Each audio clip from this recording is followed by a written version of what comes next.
বর্ষার সঙ্গে কি সম্পর্ক বলো তো? হ্যাঁ, টাকাগুলো বর্ষা নিয়ে নিল, বললো তোর গয়না মিসিং। কথাটা আমার একটু বিশ্বাস হয়নি। কিন্তু বিশ্বাস না হওয়ারই বা কি আছে? আমাদের সকলের গয়নাও চুরি করেছিল, হয়তো বর্ষার গয়নাও ওই চুরি করেছে।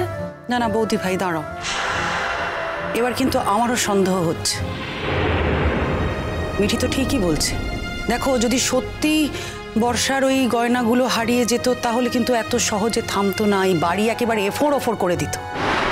আর ওর হিসেব মতো ও যা বলেছে যে ওর যে পরিমাণ গয়না গেছে সেই তুলনায় ওই টাকাটা নাকি কিছুই না। তারপরও তো ওই টাকাগুলো আত্মসাৎ করলো।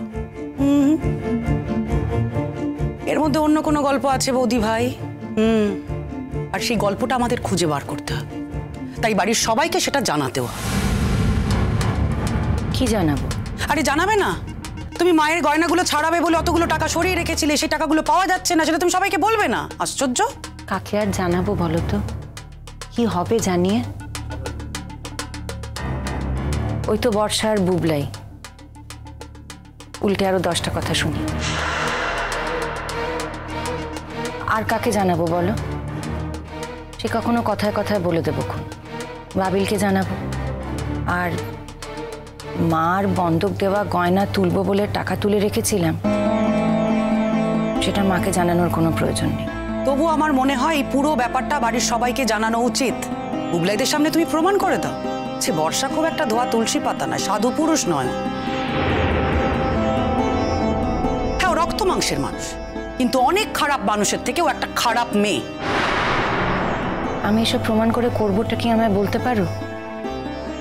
আমার ছেলের সঙ্গে তো সুখে আছে, আমি এইসবের মধ্যে মাথা ঘামাতে চাই না দিদিভাই। যে যার মতো জীবন কাটাক, আমাকে একটু শান্তি দিক, তাহলেই হবে। নতুন কাকু কবে চলে যাচ্ছে পিসিমণি? এটা ফোন করে জিজ্ঞেস করে নে, অত ডেট আমার মনে নেই। বাড়ি তোমরা তো রেগুলার যোগাযোগে আছো নতুন কাকুর সাথে, তোমরা জানো না নতুন কাকু কবে চলে যাচ্ছে? যাবে, এর মধ্যেই যাবে, কাল পরশু।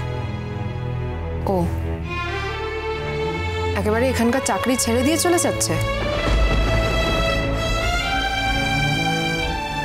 অন্য জায়গায় গেলে তো চাকরিটা ছেড়ে যেতেই হবে। অন্য জায়গায় গিয়ে জয়েন করবে আর এখানেও চাকরি রেখে দেবে, তা তো হয় না বাবা। মানে এটাই তো আমরা জানি। এরপরে উনি কি করবেন সেটা উনিই জানেন। তোমার যদি আরো কিছু জিজ্ঞেস করার থাকে তাহলে তুমি বরং ফোন করে নাও একটা ওনাকে। নতুনদার সম্পর্কে আমায় কিছু জিজ্ঞেস করো। কেন?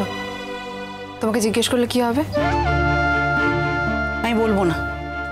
কেন তুমি বলবে না? কেন? কারণ আমি বলতে চাই না, তাই। তুমি তো রিয়্যাক্ট করছো কেন পিসিমণি? রিয়্যাক্ট করছি মিঠি, কারণ তুমি নতুনদাকে অসম্মান করেছো, আবার তার সম্পর্কে তুমি জানতে চাইছো।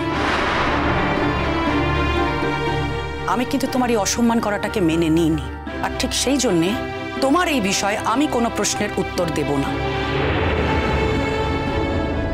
কিছু মনে করো না।